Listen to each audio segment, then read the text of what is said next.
Farewell. God knows when we shall meet again. I have a faint cold fear that thrills through my veins, that almost freezes up in the heat of life. I'll call them back again to comfort me. Nurse, what should she do here? My dismissal scene. I needs must act alone. Come, vile. What if this mixture do not work at all? Shall I be married then tomorrow morning? No, no, the shall forbid it. Lie thou there. What if it be a poison, which the friar subtly hath ministered to have me dead, lest in this marriage he should be dishonored, because he married me before to Romeo. I fear it is, and yet methinks it should not, for he hath still been tired, a holy man. How if, when I am laid into the tomb, I wake before thy Romeo arrives? There's a fearful point. Shall I not then be stifled in the vault?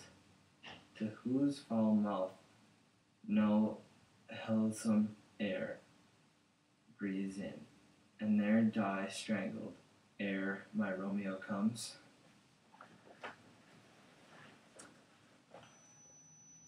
Or if I live, is it not very like the horrible conceit of death and night, together with the terror of the place, as in a vault, an ancient receptacle, where for these many 100 years the bones of all my buried ancestors are packed, where bloody Tybalt, yet but green in earth, lies festering in his shroud, where, as they say, at some hours in the night, spirits resort? Alack, alack, is it not that I, so early waking, what with lonesome smells, and shrieks like mandrakes torn out of the earth, the living mortals hearing them run mad? Oh, if I wake, shall I not be distraught, environed with all these hideous fears, and madly play with my forefather's joints, and pluck the mangled Tybalt from his shroud, and in this rage with some great kinsman's bone, as with a club, dash out my desperate brains? Oh, look! Methinks I see my cousin's ghost, seeking out Romeo, that spit his body upon the rapier's point. Stay, Tybalt, stay. Romeo, Romeo, here's drink. I drink to thee.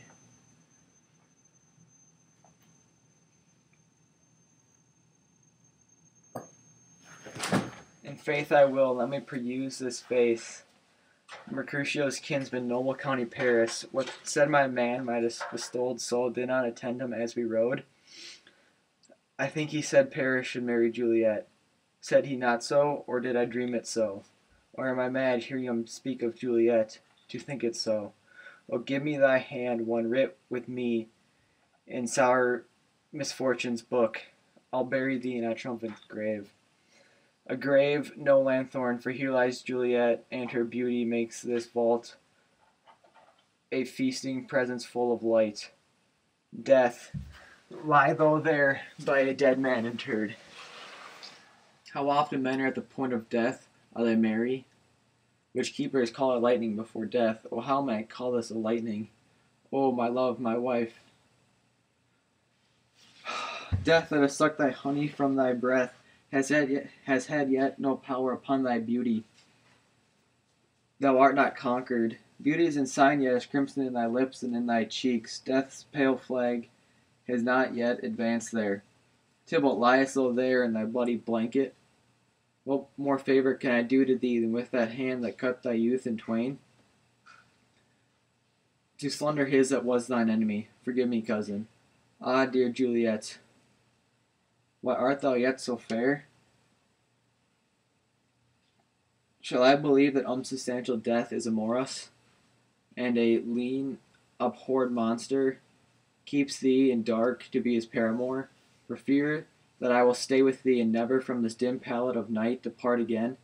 Here I will stay with the worms that are thy chambermaids. Here I will make my everlasting rest, and shake the yoke of inauspicious stars. For world-wearied flesh, eyes, look your last, arms, your last embrace, lips, thou art the doors of breath, seal with one last kiss, a dateless bargain to engrossing death. Come, bitter conduct, come, unsavory guide. Thou desperate pilot, now at once run on the dashing rocks, thy seasick weary bark. Here's to my love. Oh, true apothecary, thy drugs are quick. Thus, with a kiss, I die. What's here? A cup closed in my true love's hand? Poison, I see, doth been his timeless end. O churl, drunk all, and left no friendly drop. To help me after, I will kiss thy lips. Haply some poison yet doth hang on them, to make me die with a restorative. Thy lips are warm.